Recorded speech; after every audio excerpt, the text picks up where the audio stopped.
चलिए जी, पिछले वीडियो में हमने सेट सी के सारे एमसीक्यू सॉल्व किए थे। अब हम बात करते हैं एडिशनल एमसीक्यू की। तो इसको हम वन बाय वन सॉल्व करेंगे।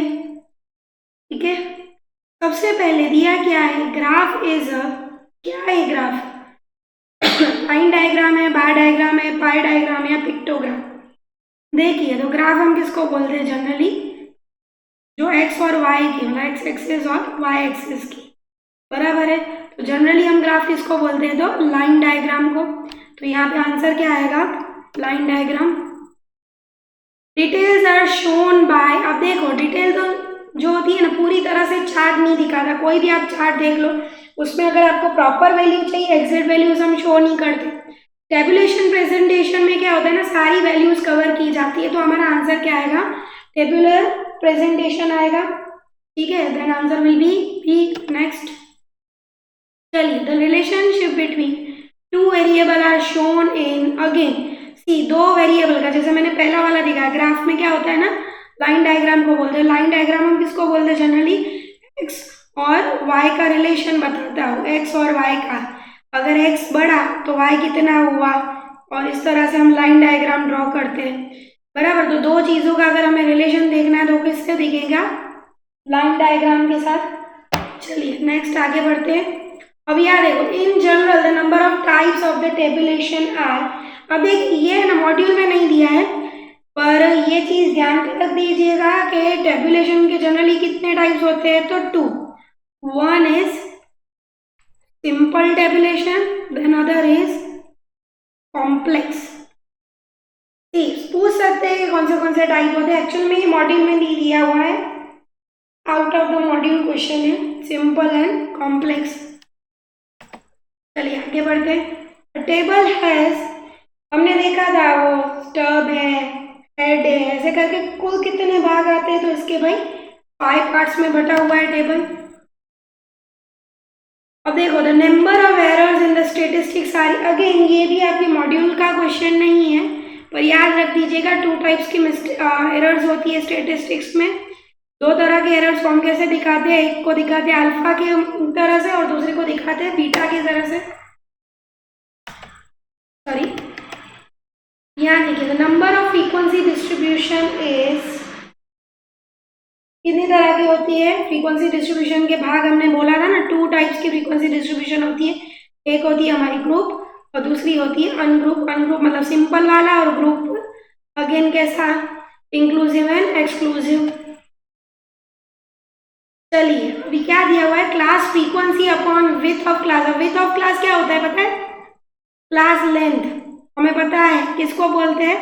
ऊपर लेते हैं फ्रीक्वेंसी, नीचे लेते हैं क्लास लेंथ, इसको हम बोलते हैं फ्रीक्वेंसी डेंसिटी। क्या बोलते हैं? Frequency density. ये फॉर्मूला, ये कुछ नया नहीं है। चलिए आगे बढ़ते हैं। द टेलीमार्क्स डिटरमाइंस, क्या डिटरमाइन करता है टेलीमार्क? हम टेलीमार्क से क्या ढूंढते हैं? बराबर है, क्लास फ्रीक्वेंसी बताते हैं ना, क्या करते हैं हम? टेलीमार्क कर करके ढूंढते हैं। समझो हमने यहाँ टेलीमार्क की, बराबर है, वही हम क्या लिखते हैं? फ्रीक्वेंसी। क्लास फ्रीक्वेंसी ढूंढते हैं टेलीमार्क करके। चलिए आगे बढ़ते हैं। कम्युलेटिव फ्रीक्वेंसी इज, क्या है कम्युलेटिव फ्रीक्वेंसी?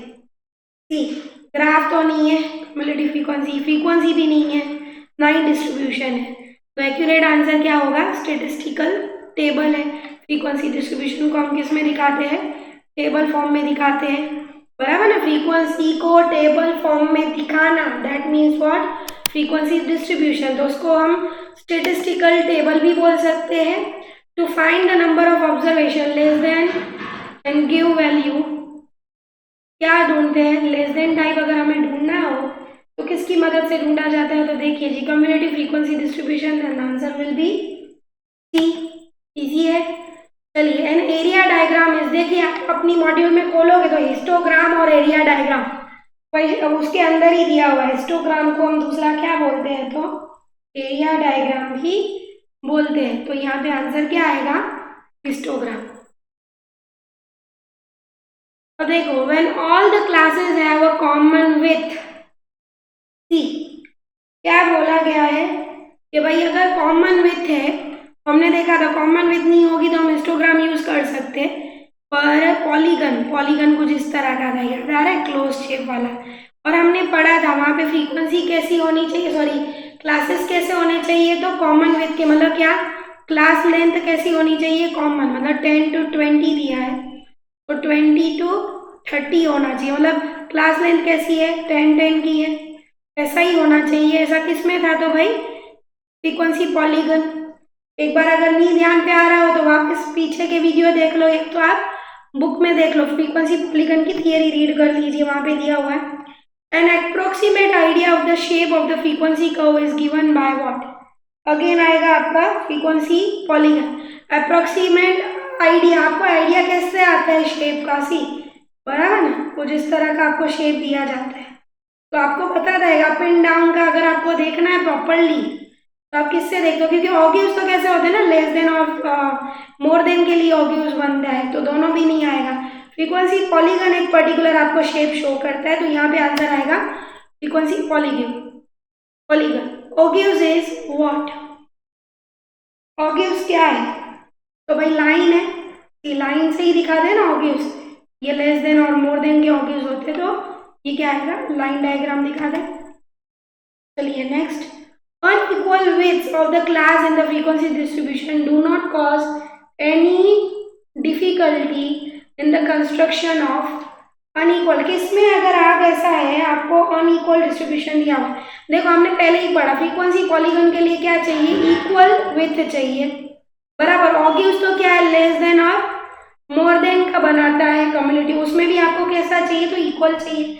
अनइक्वल विथ किसको निकलती है, हिस्टोग्राम को, सी समझिए, अगर यहाँ दिया है 10 to 20 और यहाँ पे आप 40 भी ले सकते हो, कोई प्रॉब्लम नहीं है, समझो यहाँ 20 से है, यहाँ पे 40 तक भी गया, तो हिस्टोग्राम को इससे कोई फर्क नहीं पड़ता कि आपकी विथ जो है 10 to 20 बराबर 20 to 40 भी होता है, तो उसको कोई फर्क नहीं पड़ता, मतलब क्लास इंटरवल अगर अनइक्वल होंगे तो भी चलेंगे, तो ये हिस्टोग्राम में होता है, बराबर है।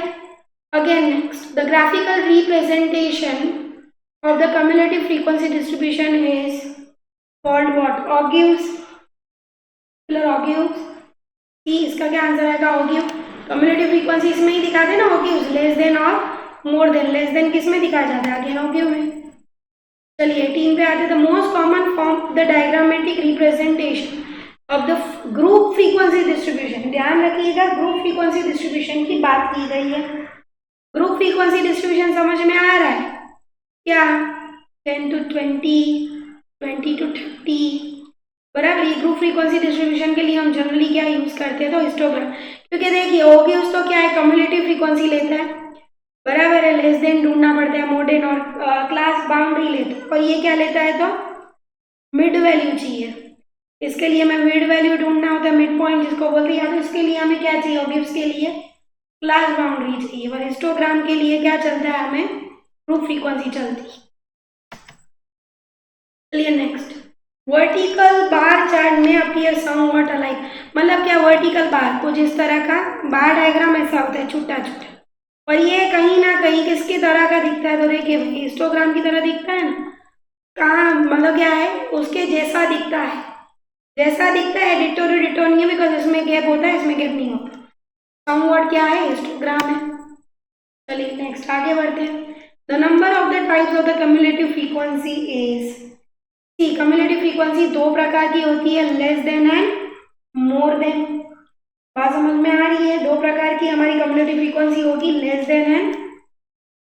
than और more than।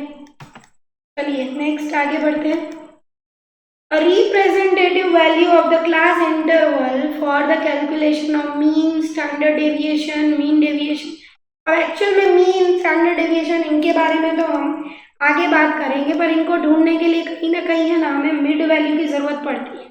अब देखिए यहाँ एमसीक्यू में मिड वैल्यू नहीं दिया है, एक्चुअल में क्या है ना, क्लास मार्क को भी मिड वैल्यू बोला जाता है, किसको, क्लास मार्क को, तो ये आंसर आएगा आपका सी। बाकी तो आप नेक्स्ट चैप्टर में जब पढ़ेंगे हम, तो वहाँ पे इनके बारे में डिटेल में पढ़ेंगे, तो हम मिड वैल्यू को क्लास मार्क भी बोलते हैं, ठीक है, तो यहाँ पे आंसर आएगा हमारा class mark. The number of observation falling within the class is called, क्या बोलते हैं, जो नंबर होते हैं ऑब्जर्वेशन फॉलिंग विद इन मतलब क्या, सपोज फॉर एग्जाम्पल ऑब्जर्वेशन के नंबर कितने हैं मतलब हम उसको क्या बोलते हैं, फ्रीक्वेंसी। भाई इस ऑब्जर्वेशन के कितने थे, भाई 2 घंटे पढ़ने वाले बच्चों की संख्या 4 थी, तो ये क्या हो गया, फ्रीक्वेंसी हो गई ना। ऑब्जर्वेशन इसके अंदर, तो इस ऑब्जर्वेशन के अंदर ही आ रहा है, बराबर। इस ऑब्जर्वेशन 2 घंटे पढ़ने वाला एक ऑब्जर्वेशन है, उसके अंदर कितने लोग हैं, तो भाई 4 लोग हैं। किससे शो करते हैं, तो फ्रीक्वेंसी से। Classes with zero frequency are called, भाई जीरो फ्रीक्वेंसी है किसी क्लास की, 2 घंटे पढ़ने वाले बच्चे जीरो थे, और इसको है ना एक्चुअली नील नहीं बोलते हम, एम्प्टी क्लास बोलते हैं। क्या बोलते हैं, एम्प्टी क्लास बोलते हैं। For determining the class frequency it is necessary that these classes are, अब यहाँ देखो, यहाँ में ना for determining the class frequency, वैसे तो क्लास फ्रीक्वेंसी किसी चीज की भी ढूंढी जा सकती है, पर फॉर ऑल, यहाँ पे ना एक्चुअली क्वेश्चन में थोड़ी मिस्टेक है। For determining the all the class frequencies, हर तरह की अगर क्लास फ्रीक्वेंसी आपको ढूंढनी हो, मतलब क्या, सपोज फॉर एग्जाम्पल कोई नंबर अगर आपको इस तरह से भी दिया हुआ है 2.25 ऑल फ्रीक्वेंसी, बराबर है। यहाँ पे क्वेश्चन में अगर इस तरह से दिया हो तो आप क्या कंसीडर करोगे, ऑल द क्लास फ्रीक्वेंसीज। अब सारी क्लास फ्रीक्वेंसी मतलब इस तरह की भी क्लास फ्रीक्वेंसी अगर मुझे ढूंढने की है, तो ऐसा हमें कब कर सकते हैं, तो म्यूचुअली एक्सक्लूसिव में। Because mutually exclusive continuous number भी अंदर लेता है, जैसे 10 to 20 है, 20 to 30 है। अब मैंने जैसे बोलूँ अगर 10 to 19 होता, 20 to 30 होता, तो अगर मुझे 19.5 को लेना है या 25 को लेना है, तो मैं यहाँ नहीं ले सकती, पर यहाँ ले सकती हूँ। किसके अंदर आएगा, तो भाई इस क्लास इंटरवल के अंदर आएगा। ऐसे केसेस में क्या होगा, म्यूचुअली एक्सक्लूसिव हम लिखेंगे। चलिए next, most extreme values which would ever be included in the class interval are, class limit, class interval या क्लास बाउंड्री। मोस्ट एक्सट्रीम मतलब क्या होता है ना, मिनिमम वैल्यू भी ऐड करनी है, समझिए। मिनिमम वैल्यू, मोस्ट एक्सट्रीम मतलब क्या, मिनिमम एंड मैक्सिमम वैल्यू, कोई भी वैल्यूज हो सकती है। अगेन उसको अगर हमें इंक्लूड करना है तो उसके लिए हमें क्या चाहिए, इन क्लास इंटरवल आर, उसको हम क्या बोलते हैं, क्लास बाउंड्रीज। क्यों क्लास बाउंड्री ढूंढी जाती है ना, अगर हमें समझो इंक्लूसिव भी है तो उसको हम अगर ऐड करके हम क्या ढूंढते हैं, तो क्लास बाउंड्री ढूंढते हैं, और उसके बाद हम कोई भी नंबर ऐड कर सकते हैं। यहाँ पे भी क्या बोला, most extreme values which would be ever be included in class interval, ऐसी कोई भी वैल्यूज जो हमें एंटर करनी है उसको हम क्या बोलेंगे, तो भाई क्लास बाउंड्रीज बोलते हैं। क्लास बाउंड्री कैसे ढूंढते हैं, तो भाई लोअर में से 0.5 माइनस और अपर में से 0.5 प्लस, ठीक है। Again the value exactly at the middle of the class interval is called, C मैंने बोला था मिड वैल्यू बोला था, और क्लास मार्क को भी मिड वैल्यू बोला जाता है, तो आंसर इज बोथ। चलिए, difference between the lower and the upper class boundary is, C हम इसको क्या बोलते हैं, क्लास बाउंड्री बोलते हैं। अब क्लास बाउंड्री को है ना क्लास विड्थ भी बोला जाता है, क्लास साइज भी बोला जाता है, ध्यान रखिएगा दोनों ही बोला जाता है, क्लास विड्थ भी बोला जाता है, क्लास साइज भी, ठीक है। In a construction of a frequency distribution, it is generally preferable to have the class. See, the word preferable is used. मतलब क्या, ऐसा जरूरी नहीं है कि फ्रीक्वेंसी डिस्ट्रीब्यूशन बन नहीं सकता अगर क्लास इंटरवल सेम ना हो तो, बराबर है। और क्या होता है ना, प्रिफर क्लास कैसे होने चाहिए, इक्वल विथ के। इक्वल विथ के मतलब क्या, 10 to 20 तो 20 to 30 ऐसा होना चाहिए, बस जरूरी नहीं है कि फ्रीक्वेंसी डिस्ट्रीब्यूशन नहीं बनेगा, प्रिफर किया जाता है, जरूरी नहीं है। तो क्या होगा आंसर, इक्वल विथ को प्रिफर किया जाता है, बट नॉट नेसेसरीली कि इक्वल विथ होनी चाहिए, ओके। अब देखो, frequency density is used in the construction of, C histogram. अब थियरी में पढ़ोगे जब क्लास इंटरवल सेम नहीं होते, बराबर है, तो क्लास लेंथ इक्वल नहीं आती, ऐसे केसेस में फ्रीक्वेंसी की जगह पे फ्रीक्वेंसी डेंसिटी ली जाती है हिस्टोग्राम के अंदर, ये हमने पहले पढ़ा था। चलिए आगे बढ़ते, cumulative frequency only refers to less than and more than both, ठीक है। तो ये वीडियो मैं यही स्टॉप करती हूँ 30 पे, आगे के नेक्स्ट के लिए हम दूसरे वीडियो में बनाएंगे। तब तक के लिए आप खुद भी ट्राई करिए और मॉड्यूल को रिफर कीजिए।